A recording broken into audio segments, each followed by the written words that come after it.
మన ప్రభువును రక్షకుడైనటువంటి యేసుక్రీస్తు వారి నామములో అందరికీ వందనాలు. ప్రియమైన దేవుని బిడ్డలారా, మరే ఉదయకాలాన్ని దేవుడు మనకిచ్చాడు. ఈ ఉదయకాలం మన వాక్యమును మనము ధ్యానించుకున్నాం. గత కొన్ని రోజుల నుండి విశ్వాసము గురించి మనము ధ్యానించుకుంటూ ఉంటున్నాం. విశ్వాసం అంటే ఏంటి మనం తెలుసుకున్నాం. విశ్వాసం యొక్క ఫలము తెలుసుకుంటూ ఉంటున్నాం. ప్రియులారా, విశ్వాసంతో చేసిన ప్రార్థన వలన కలిగే లాభం చూస్తాం. ఒక రోగిని స్వస్థపరుస్తుందని చెప్పుకున్నాం.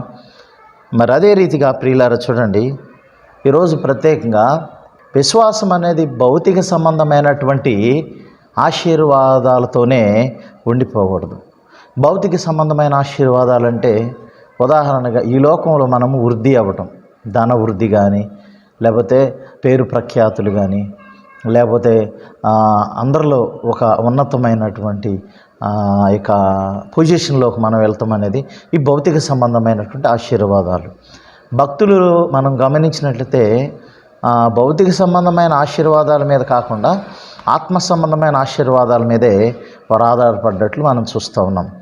ఆత్మానుసారంగా వారు జీవించి దేవుడిని నమ్మారు కాబట్టి వారికి ఆత్మ సంబంధమైన ఆశీర్వాదాలతో పాటు భౌతిక సంబంధమైన ఆశీర్వాదాలు కూడా ఇచ్చారు. ప్రియులారా, మనం గమనిస్తాం. మరి భౌతిక సంబంధమైన ఆశీర్వాదాలు అనేవి ఏ విధంగా కలుగుతాయి? యేసుప్రభు చెప్పారు, మొట్టమొదటి నా నీతి నా రాజ్యం వెతికితే తర్వాత అవన్నీ కూడా మీకు ఇస్తానని వాగ్దానం చేసినారు. అయితే ప్రియులారా, మనం గమనించినట్లయితే మనం ఎక్కువగా మనం భౌతిక సంబంధమైనటువంటి ఆశీర్వాదాల మీద మనం ఆధారపడి ఉండకూడదు అనేది ఈరోజు కొన్ని విషయాలను మనం చూసుకున్నాం. మనం గమనించినట్లయితే పాత నిబంధన పరిశుద్ధులు ఇక ముఖ్య లక్ష్యం ఏంటంటే యేసు ప్రభు క్రీస్తు రాకడ గురించి వారు ఎదురు చూశారు. అంటే మెస్సయ్య వస్తాడు, మమ్మల్ని ఈ కష్టాల్లోని శ్రమల్లో నుంచి విడిపిస్తాడు, మాకు నాయకుడిగా ఉంటాడు అనే క్రీస్తు యొక్క మొదటి రాకడ గురించి వారు ఎదురు చూసినట్లు మనం చూస్తాం. ప్రియులారా, హెబ్రీయులకు రాసిన పత్రిక గమనించినట్లయితే 11వ అధ్యాయంలో 13-39 వచనాలను మనం గమనిద్దాం. 11వ అధ్యాయము 13వ వచనం చదువుకుందాం. చూడండి ఒకసారి. వీరందరూ ఆ వాగ్దాన ఫలము అనుభవింపకపోయినను దూరము నుండి చూచి వందనము చేసి తాము భూమి మీద పరదేశమును యాత్రికులమై ఉన్నామని ఒప్పుకొని విశ్వాసము గలవారై మృతి నొందితిరి. ప్రియమైన దేవుని బిడ్డలారా, మన పితరులైనటువంటి మరి ఇక అబ్రహాము కానీ, ఇస్సాకు కానీ, యాకోబు కానీ వీరందరూ ఏం చేశారంటే ఇంకా అనేక మంది వారు విశ్వాసంతో చూడండి 8-9 వచనాల్లో మనం గమనించినట్టయితే హెబ్రీయులకు రాసిన పత్రిక 11:8-9 అబ్రహాం పిలువబడినప్పుడు విశ్వాసమును బట్టి పిలుపునకు లోబడి తన స్వాస్థ్యముగా పొందనైన ప్రదేశమునకు బయలు వెళ్ళును, మరియు ఎక్కడికి వెళ్ళవలన అది వేరుగా బయలు వెళ్ళును. విశ్వాసమును బట్టి అతనితో ఆ వాగ్దానమునకు సమాన వారసులైన ఇస్సాకు యాకోబు అనువారును గుడారములలో నివసించుచు అన్యుల దేశంలో ఉన్నట్టు వాగ్దాత దేశంలో పరవాసులైరే అని అంటున్నాడు.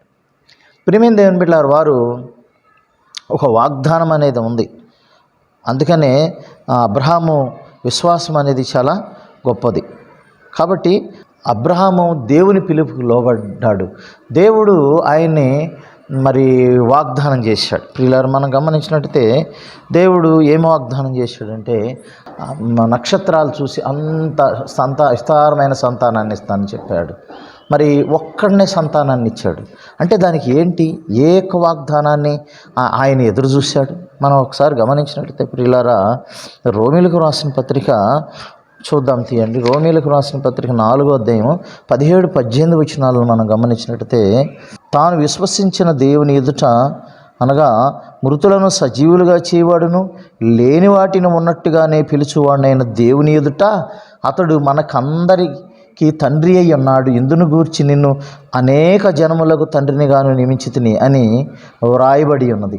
నీ సంతానం ఎలాగ ఉండనని చెప్పిన దాన్ని బట్టి తాను అనేక జనములకు తండ్రి అయినట్టు నిరీక్షణకు ఆధారము లేనప్పుడు అతడు నిరీక్షణ కలిగి నమ్మాను. ఇది అబ్రహాము యొక్క గొప్ప నిరీక్షణ. 100 సంవత్సరాల వరకు పిల్లలను ఇవ్వలేదు అబ్రహాముకి, కానీ తనకి గొప్ప విశ్వాసం ఉంది.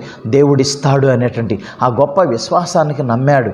ప్రియులారా, అయితే మరి తన ఒక్కగానొక్క ఇస్సాకు ద్వారానేనా సంతానం అంతా విస్తరించబడ్డది?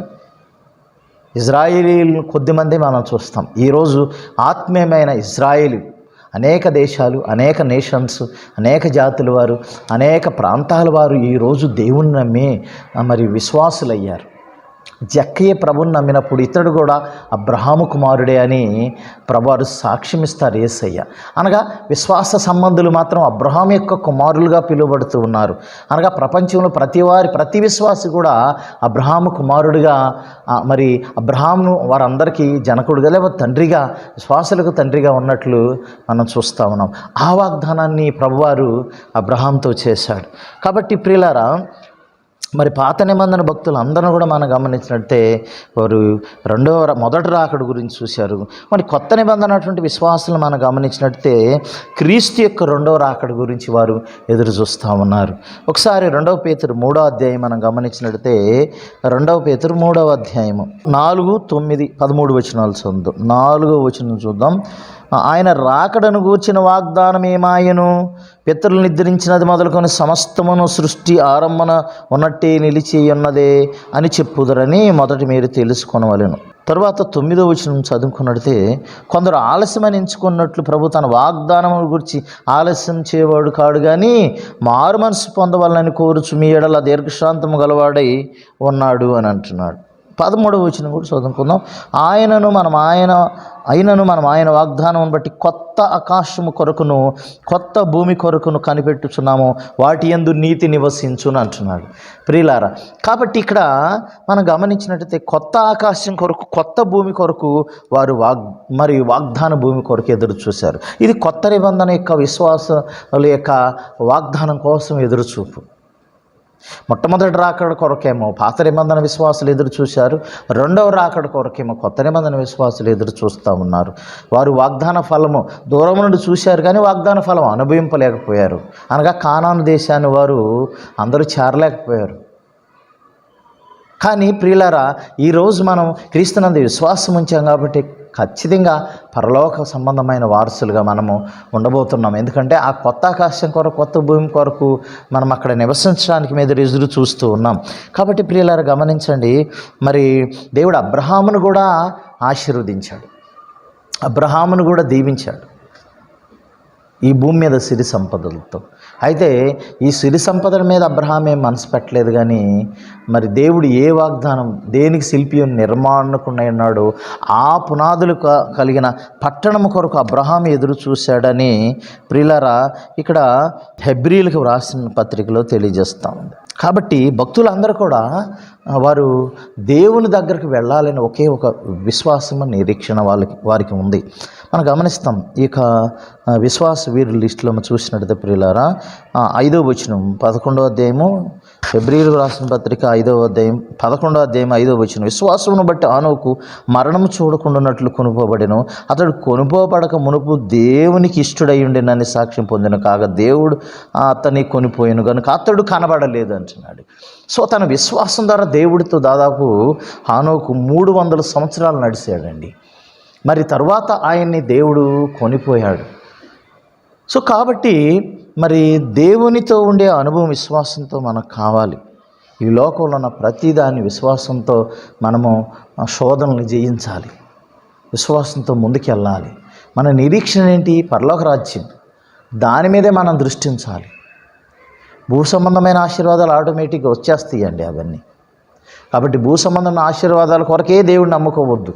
ఆత్మ సంబంధమైన ఆశీర్వాదాలు అంటే పరలోకం, దేవుడిచ్చేటువంటి ఆ ఆత్మ సంబంధమైన పరిశుద్ధత, ఆ యొక్క నీతి యథార్థత కలిగి ఉండటానికి మనము ప్రయత్నం చేయాలి. అదే దేవుడు ఇష్టపడుతున్నటువంటి విధానం.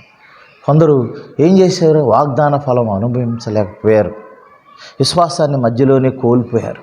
కాబట్టి ప్రియులారా, మనం అట్లా ఉండకూడదు. అంతమరుగు సహించిన వాడే రక్షించబడినని బైబిల్ తెలియజేస్తాం. కాబట్టి ఆ యొక్క విశ్వాసంలో నిరీక్షణ ఉండాలి, సహించాలి, ఓర్చుకోవాలి, ఎదురు చూడాలి. అప్పుడే మనం జయించగలుగుతాం, తద్వారా దేవుని రాజ్యంలో ఉండగలుగుతాం. దేవుడి పరిశుద్ధ వాక్యం దీవించిన ఆమెను ప్రార్థన చేసుకున్నాం. మమ్మల్ని మిక్కిలుగా ప్రేమించిన ప్రియ పరలోకపు తండ్రి మీకు వందనాలు. ఈ సమయాన్ని బట్టి మీకు వందనాలయ్యా. మీ వాక్యం ద్వారా మాతో అనేక విషయాలు మాట్లాడినందుకు వందనాలు.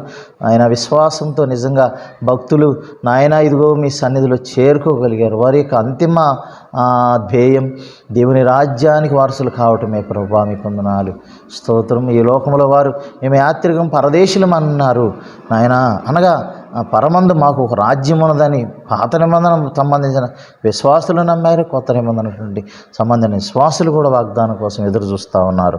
అటు విశ్వాసాలు మందరం నడిపించి బలపరిచి అంతవరకు సహించేవారుగా, విశ్వాసాన్ని కాపాడుకోని వారుగా మమ్మల్ని తీర్చిదిద్ది సహాయం చేయమని యేసు పరిశుద్ధ నామమున అడిగి వేడుకుని ప్రార్థన చేస్తున్నాం తండ్రి.